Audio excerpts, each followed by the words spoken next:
of electricity. 1.21 gigawatts! 1.21 gigawatts! Great Scott!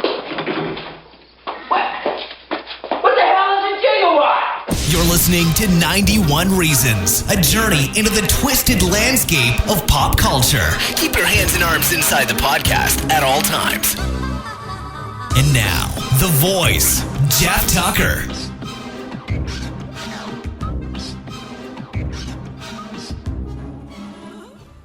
Hey everybody, it's Jeff. Still fighting this horrible thing that's ruining my voice. More cars next week, or as soon as I can get to it. But this is a really cool interview. I got to interview Brian Volk-Weiss, who is the producer of The Toys That Made Us. It's a great show on Netflix. You have to check it out. Most of you probably already have. It's the history of all the amazing toys that we have grown up collecting and idolizing and, you know, playing with like hours and hours. They have Star Wars, Barbie, He-Man, G.I. Joe, Star Trek, Transformers, Lego, Hello Kitty.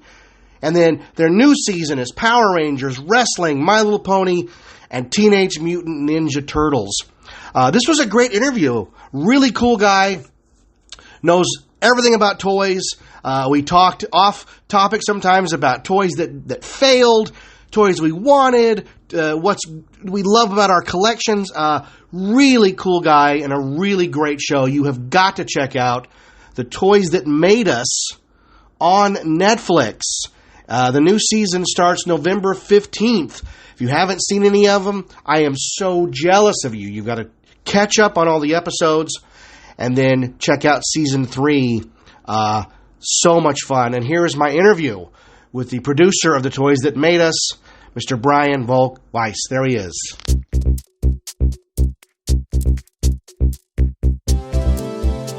All right. Hey, Jeff. How you doing, man? I'm good, sir. How are you? Thanks for coming on the show.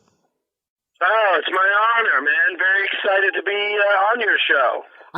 Before we get right into the meat of it real quick, I have a cough. So if I cough, I apologize, and I'll just have to edit that out, but I just can't shake it. I worked long hours during Halloween, and I'm still fighting the after effects of that. I'm glad you told me, because I sometimes hang up on people when they cough. So okay. Now I know, don't take it personally. It's not personal, no, sir. Okay, so The Toys That Made Us is about to hit season 3. That's fantastic. I am biased, but I tend to agree with your analysis. What a great show it is. I think it's great that you guys have got the whole spectrum of all the toys I had as a kid, and then it's even moving forward into the 90s with some of the newer brands that you're exploring. What we're trying to do is we're trying to be in a situation where everybody has their favorites, and then everybody has their, going further down the bench. And what we're trying to do is, by the time we're told we're not making any more, my hope is we've hit at least 90% of literally the toys that made us. Oh, absolutely. I think what's interesting is that growing up, I grew up in the 70s and the 80s, so I was a Star Wars kid, and Star Wars was more than toys to me. It was my entire existence. It was every birthday party, every T-shirt, every outing was somehow related to how can I get more Star Wars into my life. We have that in common, man. I'm pretty sure I would be a dentist or a lawyer in Queens, New York, if it wasn't for Star Wars. So, I hear you. I work at a theme park writing shows, so I was inspired by the people that created the things that I liked. And what's interesting is that growing up reading magazines like Starlog and Cinefantastique, I was very steeped in all of the lore of how the Star Wars movies were made. It never even occurred to me the amazing stories about how the actual toys were made. Right? Yeah. No, I was always fascinated by it. So I'm glad it seems like you dug it. So I'm glad you did. Oh, that episode showing those offices in Cleveland, I teared up because I looked at it as that's where all my childhood memories were created. in those little cubicles where they drew figures and worked out scale. And I think that goes across the board for a lot of children. You know, if you have I grew up in a really weird childhood, and my escape was through my toys. My action figures were my friends. Again, we have that in common as well. Just so we don't get in trouble, just be advised, it's Cincinnati, not Cleveland. Oh, sorry. I apologize. I knew it was somewhere in Ohio. That's because I'm still learning where all that was from. So on this journey of trying to discover where these toys are from, the toys that made us, what has been the most surprising facts you've dug up? Well, the number one biggest surprise, easily, that I don't think ever will be beaten is, when we were interviewing Jim Kipling, he was the lawyer for Kenner. And I mean, because I deal with lawyers a lot, I always know to try and find the lawyers. So we were even a little surprised he showed up, let alone what he told us, because I don't know about you, but my whole childhood, my whole life, I had heard Lucas had not made a lot of money from the movies, but he made a lot of money from the toys. So when Kipling told us that he actually did not make a lot of money from the toys, that was shocking. And the craziest thing about it is I've never interviewed anybody who brought a contract with him. And I don't think we would have believed him, but he actually brought the contract with him. And when we saw the contract, I mean, we're absolutely shocked. So that was the biggest surprise. Nothing will ever beat that, just because it was so different than everything we had heard. Oh, that's fascinating. That was such a candid conversation he had. Yeah, like I said, we were genuinely concerned he wasn't going to show up. So it ended up working out great because we scheduled him at the last slot of our last day. The idea being that if he didn't show up, we would get off early and get a nice dinner. But because he was last and because he did show up, there was no more interviews coming in that day. We were able to do like almost a 4-hour interview with him. Oh, that's fantastic. We lucked out on many, many levels. That was the biggest surprise. Yeah, the other end of the spectrum, I guess, would be the guy who helped create Barbie and made that sweetheart of a deal to get a piece of almost every doll that got sold. Yep. That's exactly what he did. And it's funny that I'm glad you brought that up. That story, we really, as the people that make the show, we really have to work hard to communicate the information. But a lot of these stories and a lot of these people, there can be a real darkness and a real sadness to these people and these stories. And what we try to do, because it's a show about toys, we're not trying to make this depressing, Geraldo kicks open the vault type show. We're trying to communicate a story with humor and pathos, but also not have people just depressed and exhausted by the end of the show. So we did hit that point because it's a big part of the story, but what ended up happening was, if you're interested in the subject, I suggest Googling it, because it definitely, that could be a 6-episode show just by itself, what ended up happening there. Oh, I absolutely. Well, moving into season 3, you've got some heavy hitters here. You're starting off with Power Rangers. Now, I was around for the Power Rangers insanity when people were going to Toys R Us and lining up to find these figures. Like, that was crazy. It sounds like we're of a similar age, but it's, it's an interesting thing. I never was into them. They just started blowing up towards the tail end of my high school years, and I just never got into them. Similar to He-Man, by the way, even though that happened much sooner, I never got into either of them. And similar to He-Man, I've since become extremely interested in Power Rangers. Yeah, no, I'm the same way. I always blamed He-Man for the death of Star Wars toys because the scale went up, the action features went in, and suddenly there were no more Star Wars figures on the pegs. And not knowing what the story was, obviously, I shook my fist at He-Man and said, "You killed my Star Wars toys." And then now you know the whole story. Yeah, and then same with Power Rangers. I was just getting out of high school, so I actually looked at them and thought that they weren't very exciting toys. They were kind of blocky and not my thing. You know, everybody grows up with their own toy aesthetic. And, you know, if you grew up on the 12-inch G.I. Joes or the Real American Heroes, or like I did, which was 3 3/4 Star Wars, the Power Rangers didn't really appeal to me. I get it. People like them. They dig them. The show's popular. I had no concept of what it was. One more thing we have in common. Yeah, and then you've also got wrestling. Now, how far back on wrestling are you going to go? I mean, we literally go back to the Stone Ages, at the dawn of men getting out of cages and wrestling caves and wrestling with each other. Yeah. It goes back. We don't talk about that too long, but that is where it starts. I mean, we cover the entire phenomenon. Every Galoob, you know, Renko, you name it, we cover it. Yeah, the ones I remember most, obviously the Hasbro WWF line is the gold standard, because even now they're reproducing the packaging.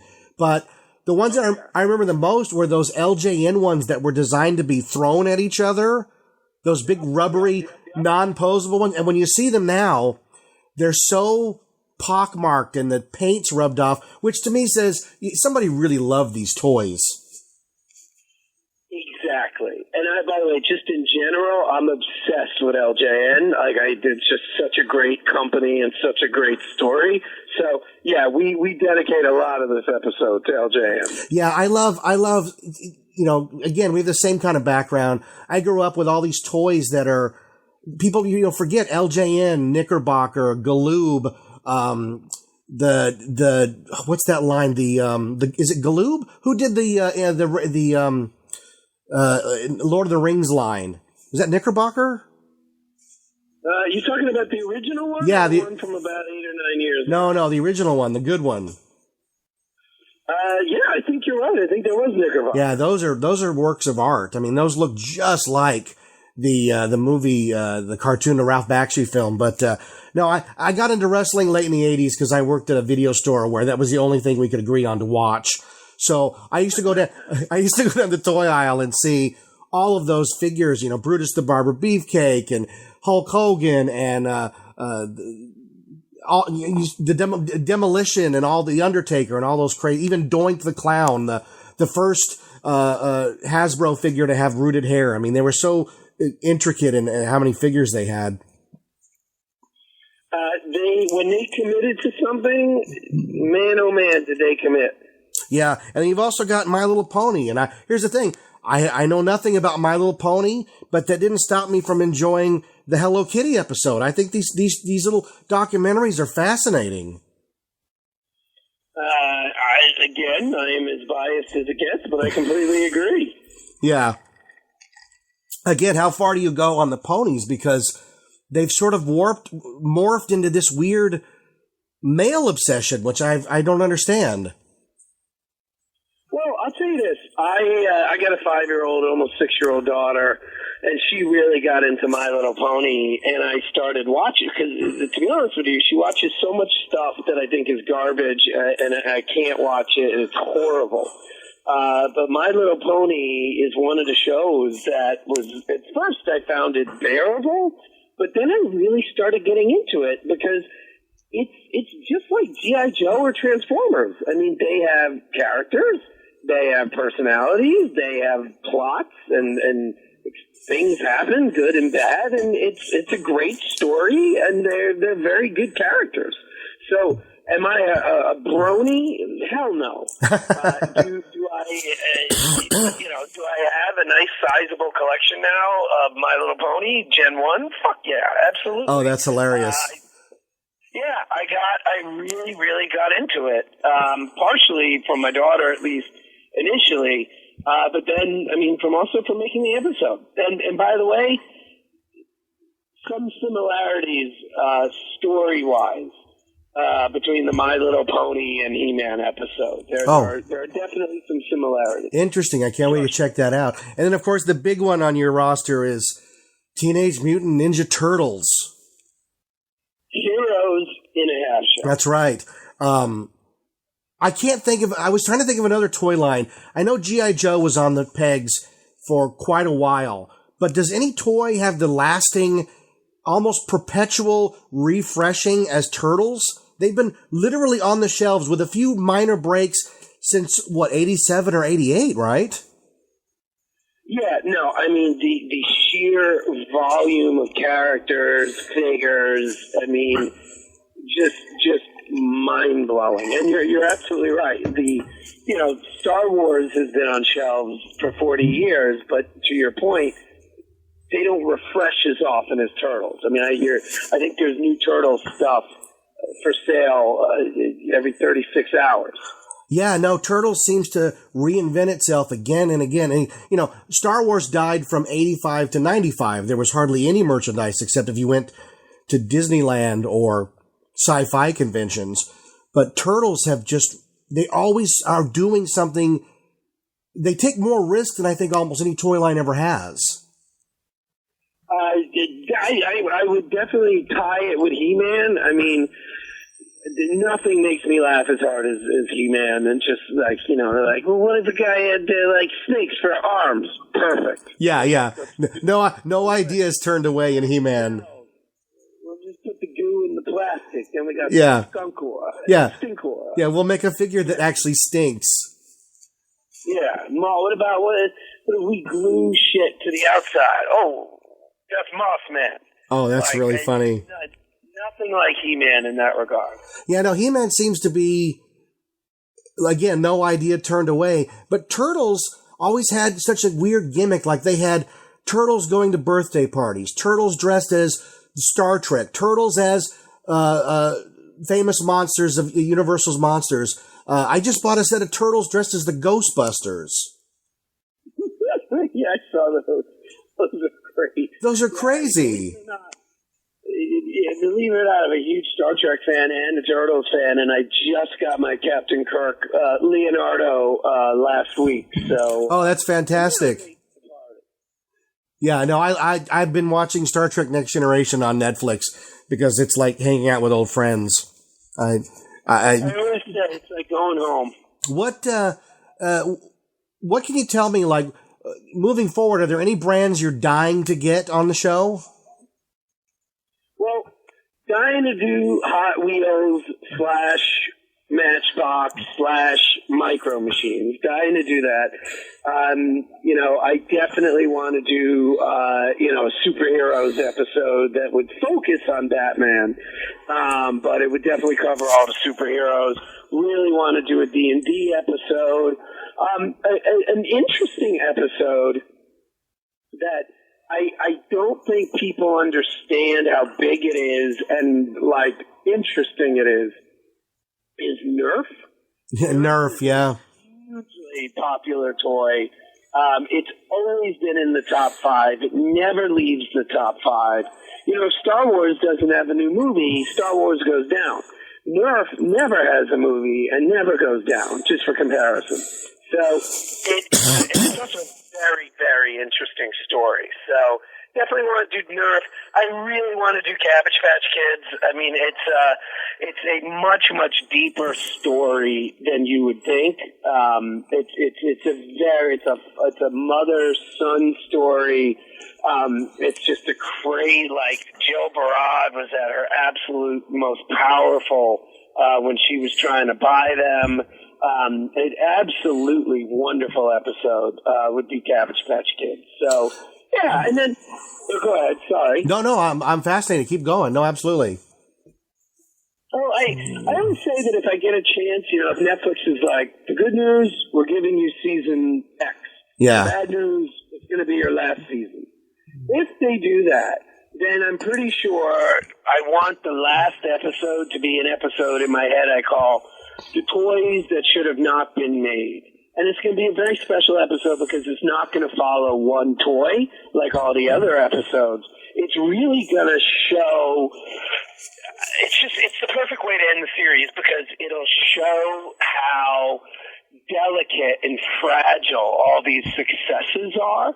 And the spinal column toy of that episode would be LJN's Dune line, because the thing that's very interesting about that toy and that line and that movie is it's the anti-Star Wars. Like, everything you saw with Star Wars that worked, the exact opposite happened with Dune.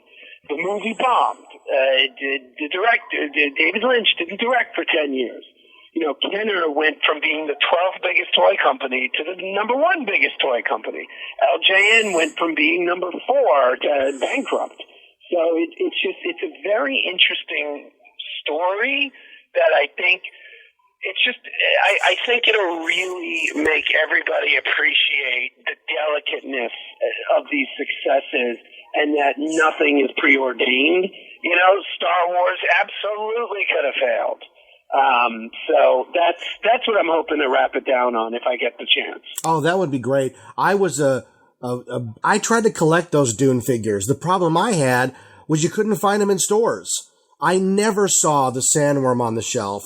You only saw Baron Harkonnen or a couple of the lesser figures and a couple of the vehicles, which actually didn't hold any figures. They were too small.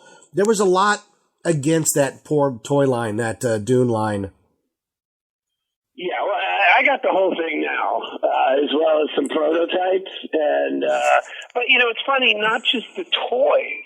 I mean, I have a lot of consumer products, too. I mean, one of my favorite things in my entire collection, which is literally thousands and thousands of pieces, is I have a party hat from the show, it was like a Dune party hat for 5-year-olds, and it literally shows the scene where Sting is getting his chest blown open by Kyle MacLachlan. They put that on a hat for a 5-year-old. They made Dune party goods? They made Dune party goods. They made Dune pillowcases. Wow, they missed the boat. I mean, yeah, and again, just like Star Wars, they thought it was going to be Star Wars. Like, that's why they were going so crazy about it. Let me ask you this. Do you have the Dune glossary sheet? Do you know what that is? I don't think so. No, what is it? When you went and saw Dune the first week, like I did, they actually handed you a glossary sheet. Yes. I do have one of those. Oh, I've been looking for one of those for years. Yeah, I didn't know that's what it's called. Yeah, it's really beautiful. By the way, it's not just a glossary. It's also it has an identifying chart on the back of every planet in the movie. Oh, that's hysterical. So on one side, it's all the names and words. On the back, it's like the picture of all the planets. Yeah, it's absolutely bananas. You can get them. They're not that expensive. I mean, you can usually get them for under $200. I mean, if you don't care about condition, you could probably get it under $100 with just like a couple creases. Yeah, that's not too bad. My main collecting focus is I collect Back to the Future stuff because growing up there wasn't a lot of Back to the Future stuff, so getting all of it was possible for a while. There's a lot of a lot of junk being made lately, but I do have some of the rarer Back to the Future pieces because that's my new thing. Not new, but my current thing. You know. That's great. It's always fun to collect a contained niche. I have a couple of those as well, so I know of what you speak. What about do you have any of the Willow toy line? Speaking of lines that bombed. No, it's funny. I never got into that. I never was really into the movie. First of all. And second of all, yeah, it's weird. I mean, the movie wasn't like a bomb. Like other lines that I collect, like I have almost everything from the 1998 Lost in Space line. Oh, even in fact, I think I have everything from it. The rare, Battlefield Earth. Oh my gosh, Battlefield Earth. Yeah, I have from Lost in Space. I used to collect just the rare figures. So I have Future Smith. Remember Future Smith? Sure. Yeah, that's a great figure. That's by Trendmasters, right? Yeah, no, that's a great.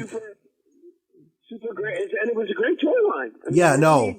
they had that E-wing fighter thing. Like they put a lot of love into it. Yeah. And then the movie bomb.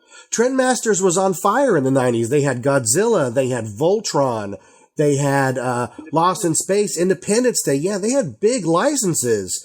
And they just, they faltered, I guess, with what? Tarzan? They had a couple of lines that didn't do very well. Yeah, no, they took some hits.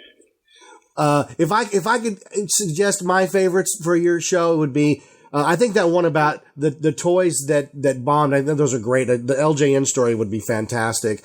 I'd love to see a documentary on the run that Kenner had of movie licenses. They did Jurassic Park and Congo and Waterworld, and they had so many fun, like you said, self-contained licenses where you could collect them all, you know? Mm-hmm, mm-hmm. And I certainly tried with lines like that and Last Action Hero and all that other 90. I got a lot of Last Action Hero. That line cracks me up. They also did a very short run that, if you haven't seen them, it's worth seeing. Very bizarre Mission Impossible line. Where he's like a fireman. Like, the thing that's very weird about it, first of all, to the best of my knowledge, all the figures are Tom Cruise. Like, not one figure of any of the other people. No Ving Rhames, no Jean Reno. It's literally, I think they did 3 figures. All 3 were Tom Cruise. And it's like, Tom Cruise, Ethan Hunt is a fireman. Yeah. Ethan Hunt as, but like they don't have him in the costume from like when he hung from the ceiling. Like just a super, super weird toy line. Just lots of weird decisions. Each one comes with a briefcase that you could put all his. Yes, that's the silliest line. I actually had all 3 of those. I think I may even have some. Like I said, during the 90s, I collected everything. It's so funny. Those weird especially the oddball ones, like that one and Dragonheart and Warriors of Virtue, all the stuff that kept KB Toys open. Yeah, no, goddamn, do I miss KB Toys? Yeah, me too. Obviously from the East Coast. No, I'm from here in L.A. I grew up in Orange County, L.A. County. Did you guys have KBs out there? Oh, every mall had one. Absolutely. Oh, I didn't know that. Oh, yeah. I thought that was just an East Coast thing. No, every mall had them. I used to camp out to get their 12-inch Star Wars exclusives.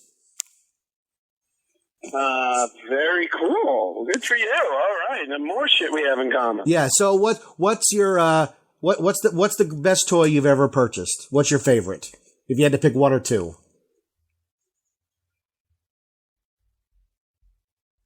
Tough question, I know.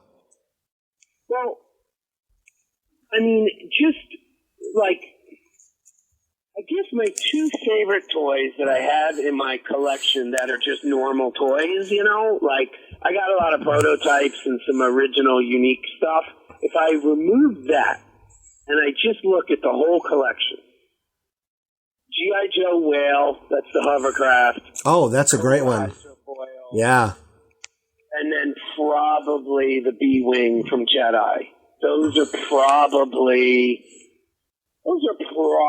my 3 favorite things that are not either crazy, unique, and valuable, or my personal toys from when I was a little kid. Like, you know, I still got my R2-D2. You know, one of the beautiful things about living in LA these days is we constantly have to evacuate.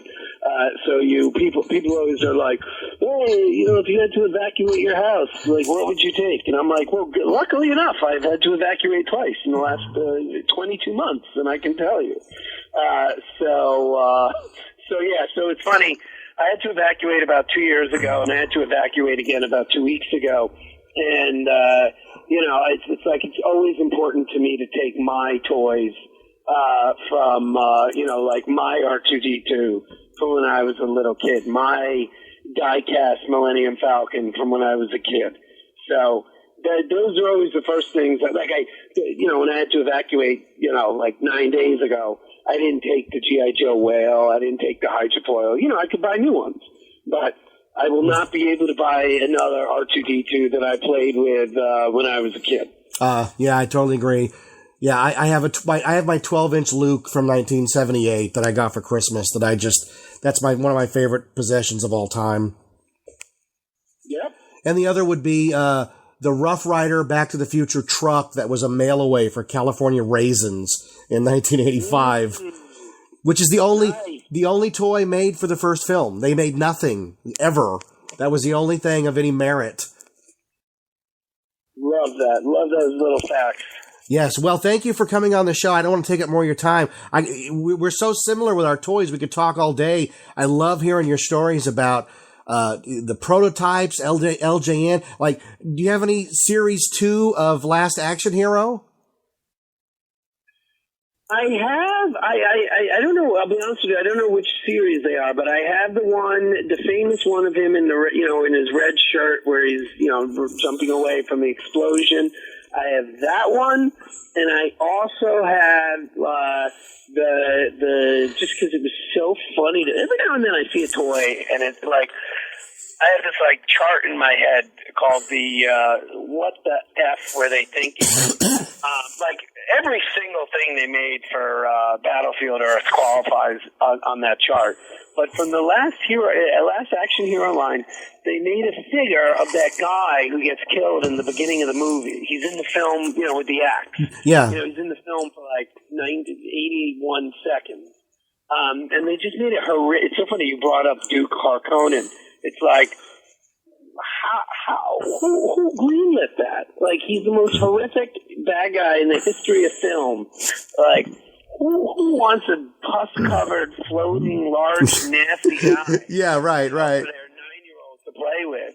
And that's how I felt about that guy at the beginning of Last Action Hero, where I'm like, why would you make this? That's the axe-swinging Ripper, and that's one of the ugliest figures I've ever seen. His arms are permanently in a axe-holding pose. That's all he can do. And like you said, if you watch the film to the end, it's revealed that in the opening moments, he's killing the main guy, Jack Slater's kid. Yeah.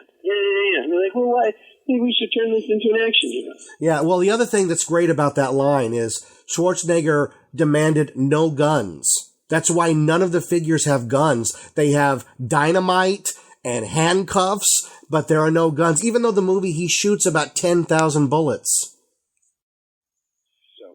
Yeah, no, I have always loved that movie. Oh, I have a soft spot for it. I think it's a tremendous, it's such a weird piece of movie history, and they thought they were going to beat Jurassic Park with it, which makes it even better. What a crazy, and do you know the story of the satellite they bought for that movie? The spaceship. The rocket launch. They bought a rocket for it, and then it didn't even go up until the movie had already bombed. What a mess that film is. Well, hey. It's the greatest Go ahead. No, go ahead. No, go please. No, it's the greatest reaction to "I'll be back." I don't know if you remember it, but he's like, "I'll be back." I bet you didn't know I was going to say that. And he goes, "You always say that." Oh yeah, no, that movie. It's an undiscovered gem. I think it's a beautiful mess, is what it is, with all those cameos. Great. Yeah, well, fun. Yeah, no, I think it's a lot of fun. Absolutely. Well, thank you for coming on the show, man. This has been great.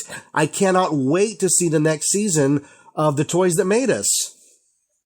Well, you're very kind, and shoot me an email or a DM or something. I want to know what you think. Absolutely. Thank you so much. It's on Netflix starting November 15th, correct? That's correct. We will all tune in. Thank you so much, sir, for coming. I appreciate it.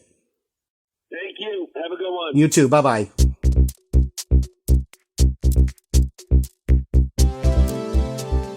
Hey, I want to thank Mr. Volk-Weiss for coming on the show. What a great guy. Fantastic interview. I'm still fighting this thing, so it was great to... Somebody else did a lot of the talking because he's so knowledgeable about toys and all this amazing stuff and, the great stories. The stories are so great about these toys. There's so much more. It's like I always have said about the theme park industry. Up until, the 2000s, People just assumed theme park attractions sprouted out of thin air. And then suddenly the veil was pulled back, and it's like, no. Raleigh Crump and Bob Gurr and all these amazing, talented folks have worked on these things their whole lives, and now we're going to learn about who they are. It's the same thing with toys. So many great, talented people have worked on the toys that mean so much to us. So again, thanks to The Toys That Made Us for helping set this up. Season 3 is on Netflix starting November 15th.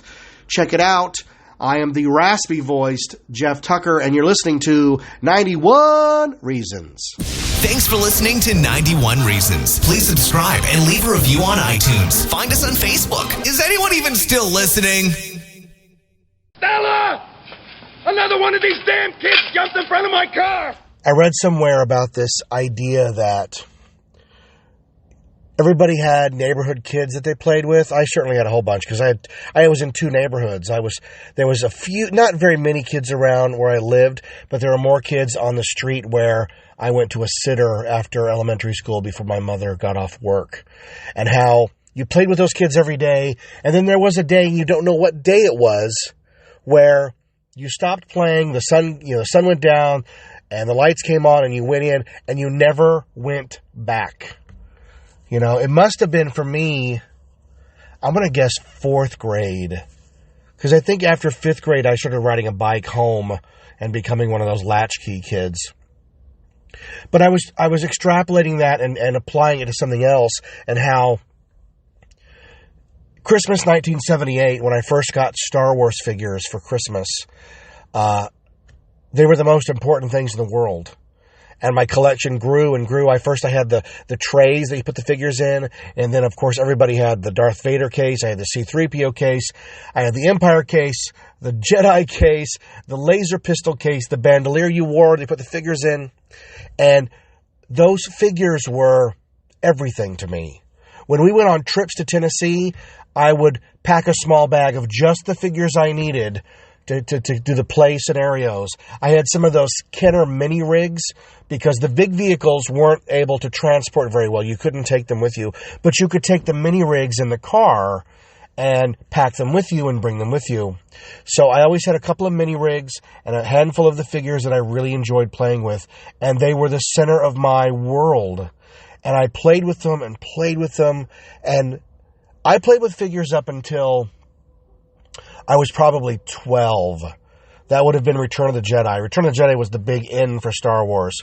And they were still play scenarios with those figures. I still did things with them. And think about this, if you're like me and you loved your Star Wars figures. Now, there was a small period where I had a collection of Transformers, but they were mostly you transform them one way and you transform the other and you put them back on the shelf. They weren't in depth for me, play things the same way that Star Wars figures were. But in my life, and I don't know when it was, but there was a day when I played with those figures, I put them in the case, and then the next day, I didn't play with them. Or the next day. Or the next day. And that must have been probably going into high school. And there were 2 reasons. The first, and most importantly, is you grow up, and your brain is not able to make those play patterns anymore. I was listening to Retro Blasting, and Melinda had a very astute, very clear thing about that, about how you're able to play with those toys for so long, and then one day your brain just doesn't want to do it. It can't pretend the way it used to. And I'm wondering when that was for me. It must have been the tail end of the Return of the Jedi line. Because in 84, I remember seeing the figures for Temple of Doom.